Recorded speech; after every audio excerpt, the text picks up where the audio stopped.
Hello, my friend. I'm Dr. Linda Parker, and today I want to talk to you about something that quietly shapes your future more than almost anything else: the health of your arteries. For years, many people have been told a discouraging story that once your arteries start to clog, the only things you can do are take more pills, wait for a procedure, and hope for the best.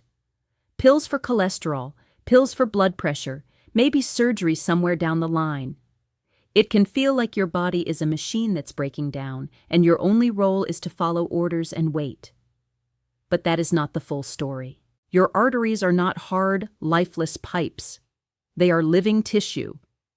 They react to what you do every single day. They can become stiffer and narrower, yes, but they can also become more flexible, more responsive, and better at protecting themselves from damage. And the most encouraging part is this: you don't need complicated equipment, expensive supplements, or extreme workouts to start helping them. You can use one simple daily habit that fits into your life, even if you are over 60, dealing with fatigue, or haven't exercised in years. In this video, I'm going to show you one practical habit that supports your body's natural ability to protect and gently unclog your arteries without relying solely on medication. I'm not here to tell you to throw your prescriptions away. I'm here to give you a simple tool that works alongside them, reduces your risk, and gives you back a sense of control over your own health. Let's begin by picturing what's actually happening inside your arteries. Many people imagine cholesterol simply sticking to the wall of the artery like grease on a pipe. In reality, it's more active than that. The inner lining of your arteries is made of delicate cells called the endothelium. These cells manage the flow of blood, release substances that relax or tighten the artery, and respond to signals from your diet, your stress level, your sleep, your movements, and your hormones. Over years of high blood pressure, high blood sugar, smoking, stress, ultra-processed food, and inactivity, that lining gets irritated. Tiny injuries appear. Your body tries to heal those injuries, and cholesterol-rich particles get trapped in the damaged areas. Immune cells move in, inflammation increases, and slowly plaque begins to form. The artery wall thickens.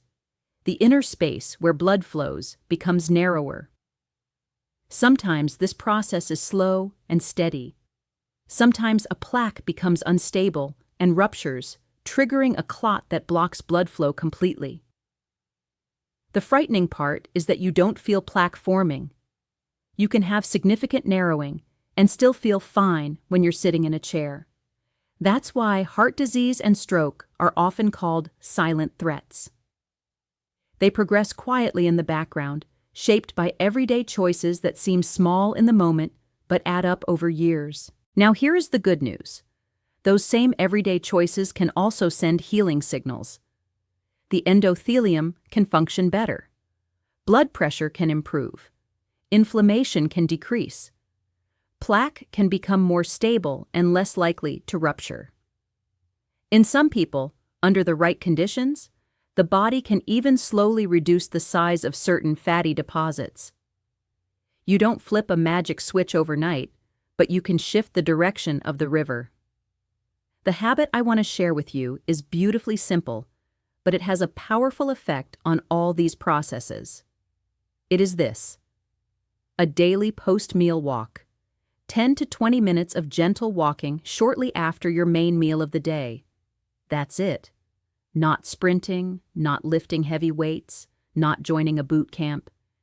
Just a consistent, relaxed walk, started within about 15 to 30 minutes after you finish eating, practiced almost every day like brushing your teeth. Let's explore why this works so well on your arteries. When you eat a meal, especially one that includes carbohydrates and fats, your blood sugar and blood fats rise.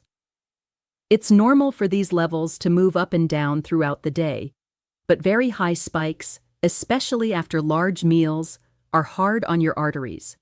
They increase inflammation, stress the endothelium, and encourage plaque formation. Many people over 60 spend several hours every day in this post-meal state without realizing how important it is. If you finish your meal and then sit down for 2 or 3 hours, on the couch, at the computer, in a car, your muscles stay relatively inactive. Your blood becomes richer in sugar and triglycerides, but there is nowhere for that extra fuel to go. It circulates, irritating the artery walls. Over time, this pattern contributes to insulin resistance, higher cholesterol, and more plaque buildup. Now imagine a different routine. You finish your main meal, you push your chair back, you stand up, put on comfortable shoes, and go for a gentle walk. As you walk, your leg muscles contract rhythmically, acting like natural pumps. They pull blood toward the heart and ask for more fuel. Your body answers by moving glucose and fats out of the bloodstream and into the working muscles, where they are burned for energy. Your blood becomes cleaner more quickly. The spikes in sugar and triglycerides are smaller and shorter. At the same time, the increased blood flow along the artery walls stimulates the endothelium to release nitric oxide, a substance that relaxes and widens the arteries. This helps reduce blood pressure and improves the flexibility of the arterial wall.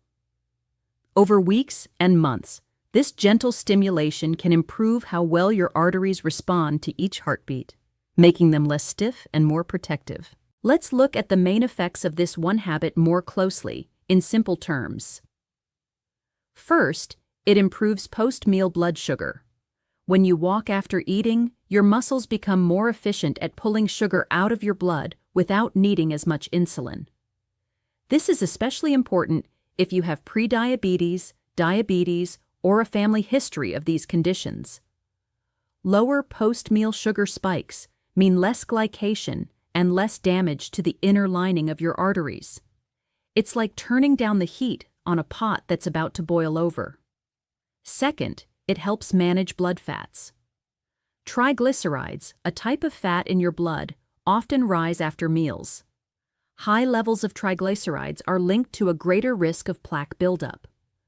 Walking activates enzymes in your muscles that break down these fats so they can be used as fuel. Over time, consistent after-meal movement can lead to lower triglyceride levels and a healthier balance between good and bad cholesterol. Third, it supports healthier blood pressure. Gentle, regular walking trains your heart and arteries to work together more efficiently. Each time you go for your post-meal walk, you encourage your blood vessels to open up and accommodate increased flow. Over time, this can lower resting blood pressure, reduce the force pressing against artery walls, and slow down the wear and tear that contributes to clogging. Fourth, it reduces inflammation and oxidative stress. Inflammation is not always bad. It's part of the healing process. But chronic, low-grade inflammation in your blood vessels keeps the endothelium irritated and vulnerable. Regular movement after meals helps lower inflammatory markers, improves antioxidant defenses, and supports a calmer environment inside your arteries.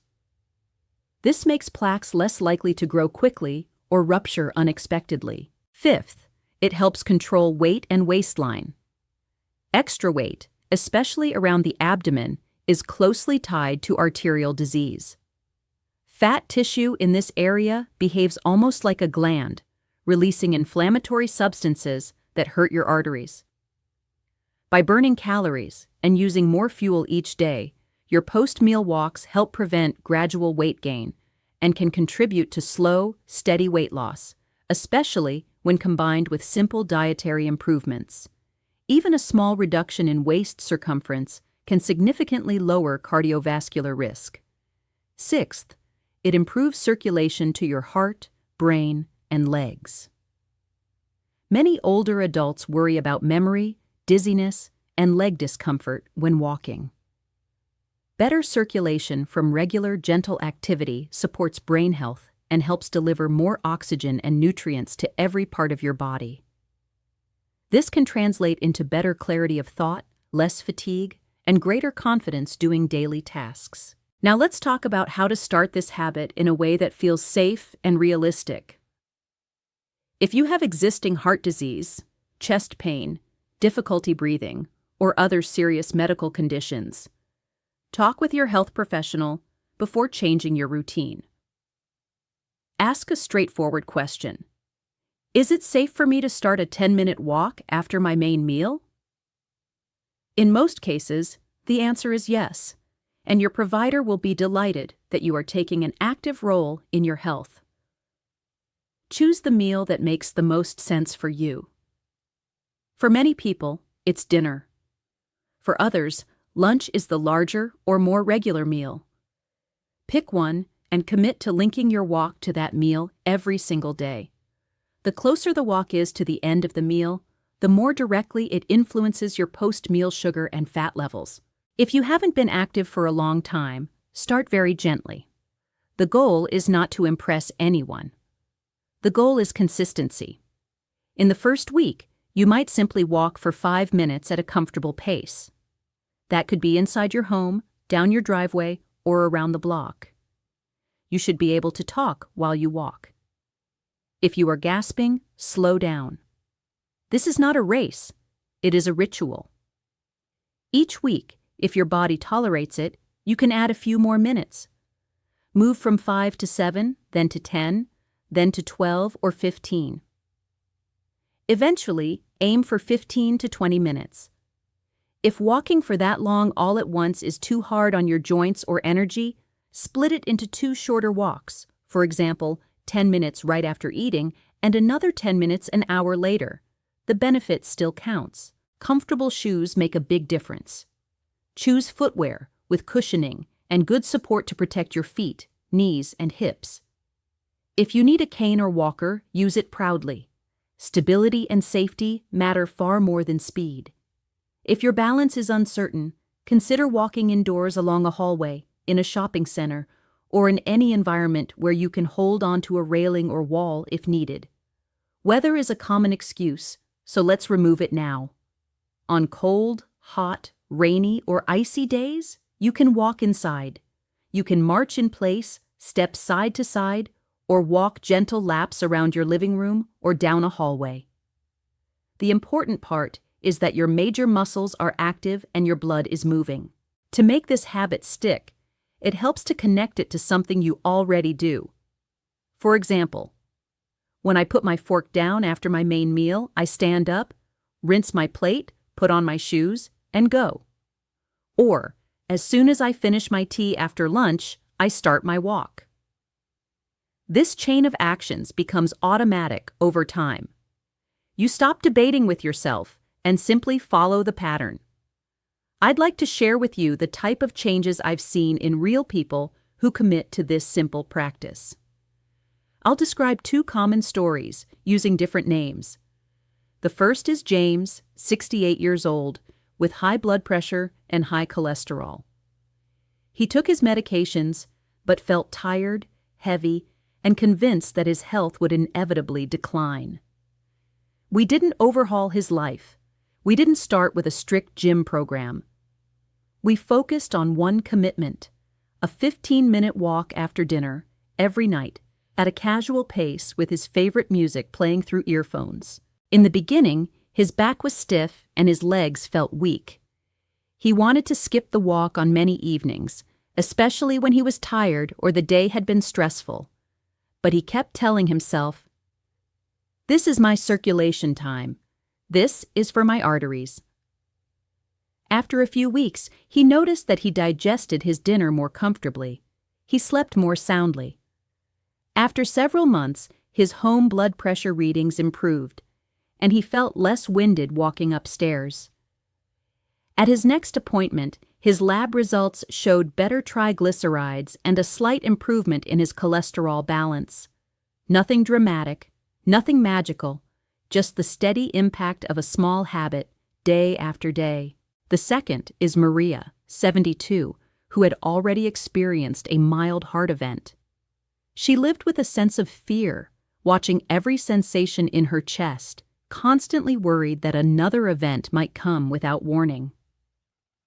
For her, the biggest gift of the post-meal walk wasn't just physical, it was mental. She chose lunch as her routine walking time.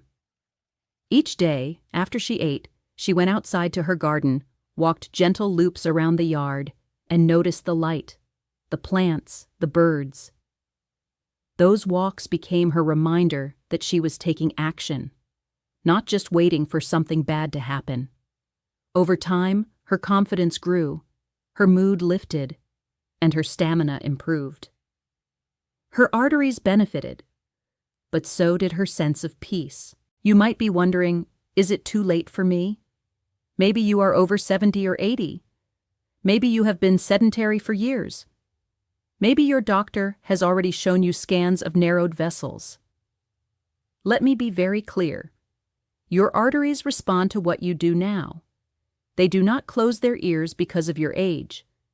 Even in advanced years, improved circulation, better blood pressure, and lower inflammation can reduce the risk of future events and improve your daily quality of life. Now, I also want to be honest and realistic. This simple habit does not replace medical care. It does not mean you should stop your medications or cancel procedures. Those decisions should always be made together with your healthcare team. But what this habit does is powerful in a different way. It gives your body the best possible environment to heal, adapt, and protect itself. It supports your treatment from the inside out. If you start this today, what might you notice over the next few weeks? Many people tell me they feel lighter after meals, less bloated, and less sleepy. Some experience better blood pressure readings, more stable energy, and fewer nighttime awakenings. Over months and years, this pattern can translate into lower risk, fewer complications, and a smoother, more vibrant aging process. As we reach the end of this conversation, I want to leave you with one clear sentence to remember. A simple 10 to 20-minute walk after your main meal, done consistently, is one of the most powerful natural habits you can use to help your body protect and gently unclog your arteries without relying only on medication. Your future is not written in stone by your age, your family history, or your past habits. Your arteries are living, listening tissue. Every step you take after that meal is a message you send to them. Stay open, stay flexible, keep flowing. You are not powerless. You have a role to play. If this message spoke to you, I invite you to reflect on your own routine. Which meal can you claim as your circulation walk time?